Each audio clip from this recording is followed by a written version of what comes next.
All right, let's dive into one of the most complex and fascinating figures in Indian political history, Jayaprakash Narayan, or as most people know him, JP. He's a man of incredible contradictions, a revolutionary who fought for India's freedom, and then, in a pretty stunning turn of events, challenged the very democratic system he helped build. And to really get a handle on him, we have to understand his final, most powerful idea: total revolution. What on earth did he mean by that? It's a concept that absolutely shook Indian politics to its core. And you know what? We're still feeling its echoes today. Now, for all of you gearing up for the UGC NET Political Science exam, you'll want to lean in for this. JSP is a super high-weightage topic in Unit 3. You'll see questions on his wild ideological journey and his political ideas pop up all the time. So if you're aiming for that top score, this is something you just have to know. So to understand the man, we've got to go back to the beginning. Back to JP, the revolutionary thinker. His story is just one of constant change, of ideological twists and turns. JP's story starts in rural Bihar, but it was really his time in the United States that forged his revolutionary spirit. To pay his way through school, he worked in fields and factories, and he saw the struggles of the working class firsthand. This wasn't some abstract theory from a book. This was his reality. It had such a huge impact that he switched his major from engineering to sociology and became completely hooked on the ideas of Karl Marx. So when he came back to India in 1929, he wasn't just a student, he was a full-blown, committed Marxist. And he didn't waste any time putting those ideas into action. In 1934, he helped get the Congress Socialist Party off the ground. Then, in his 1936 manifesto, Why Socialism?, he made a really bold claim. He said the only real socialism was scientific socialism, the whole Marxist idea that history is all about class struggle. For the young JP, this was the one and only way to fix India's deep-seated poverty and inequality. But JP's journey didn't just stop with Marx. He was always searching for something more. And that brings us to the biggest shift in his life, his incredible journey towards Sarvodaya. Now, this slide right here is basically your roadmap to JP's entire intellectual life. This sequence is absolutely crucial, especially for those chronological questions on the exam. He kicked things off with Marxism, then shifted to democratic socialism, then he fully embraced the Gandhian ideal of Sarvodaya, and finally it all culminated in his call for a total revolution. So, what caused this massive change of heart? Well, to put it simply, JP got disillusioned with the big ideologies of his time.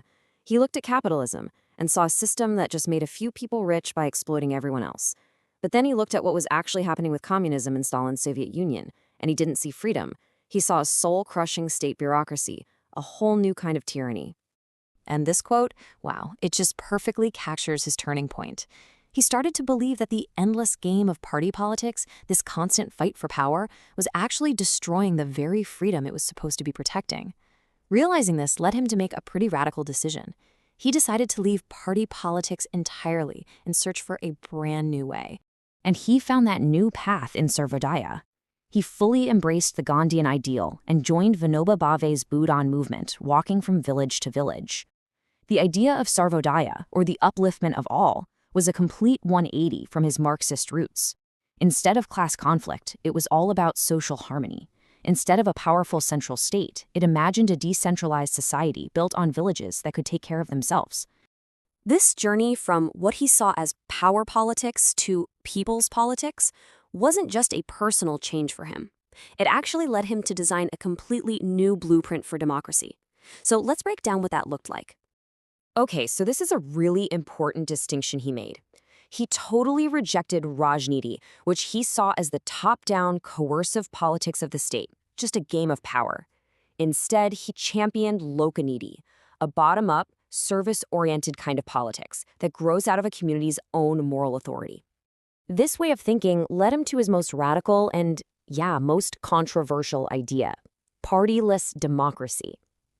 As far as JP was concerned, political parties had just become these power-hungry middlemen that divided society and took power away from the people. So what was his alternative? A system where local voters' councils would choose candidates based on consensus, getting rid of the constant competition and division of party politics. So how on earth would this work? He proposed a communitarian pyramid. The base, the foundation, is the self-governing village assembly, the Gram Sabha. Then, power flows upward through delegation to regional, district, and state councils. In his model, the National Council at the very top actually has the least direct power. It's a total inversion of the centralized system we have today. Okay, quick pause. You might want to take a screenshot of this because this slide is pure gold for revision. It's a little cheat sheet of his most important works. Why Socialism? That's his early Marxist phase. A Plea for Reconstruction is where you'll find all the details on his partyless democracy idea, and Prison Diary gives you his deep thoughts during the emergency. Knowing these books and their main ideas is absolutely key. So after years dedicated to social work, a massive national crisis basically called him back to the political main stage. And this brings us to the climax of his life story, his final, thunderous call for revolution. By 1974, JP was this revered elder statesman, pretty much out of the political game. But a crisis just dragged him back in. Students in his home state of Bihar were out on the streets protesting massive corruption and a failing economy. They needed a leader, and they turned to him. JP accepted, and the Bihar movement just exploded into a nationwide challenge to the government's power. And it was during this movement that he unveiled his ultimate vision, Sampoorana Kranti, or total revolution. Now, this is the most important takeaway. For JP, this wasn't just about kicking out a government. No, it was about a permanent, ongoing, and peaceful revolution to fundamentally change every single part of society, from politics right down to our own inner values. So, how many dimensions did this total revolution have? For your exam, just remember this one number, 7. JP believed a true revolution had to be all of these things at once: social, economic, political, cultural, ideological, educational, and spiritual. For him, you couldn't just change one piece of the puzzle. He argued that a political reform without a moral and spiritual change was totally useless. It would just lead right back to the same old corruption and abuse of power. This massive movement was a direct trigger for the government declaring a national emergency in 1975. And JP was one of the very first people arrested. But from his prison cell, he became the moral center of the resistance, a unifying symbol for what many started calling India's second freedom struggle. It was his moral authority, his credibility, that somehow managed to unite a totally fractured opposition, forming the Janata Party to fight for democracy's return. So what is the lasting impact of this great Lok Nayak, this leader of the people? Let's try to sum up his incredible legacy. You can still feel his influence so powerfully today. He's basically the grandfather of modern Indian civil society.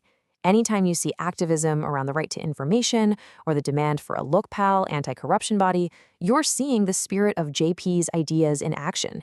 He really championed the idea that citizens have to be constantly vigilant and hold power accountable. In that sense, his revolution is still going. And all this leaves us with a really challenging question for our own time. JP's radical call for a partyless democracy was his answer to the deep political divisions he saw all around him. So I'll leave you with this to think about.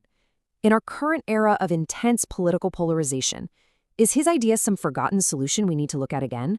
Or is it just an idealistic, impossible dream?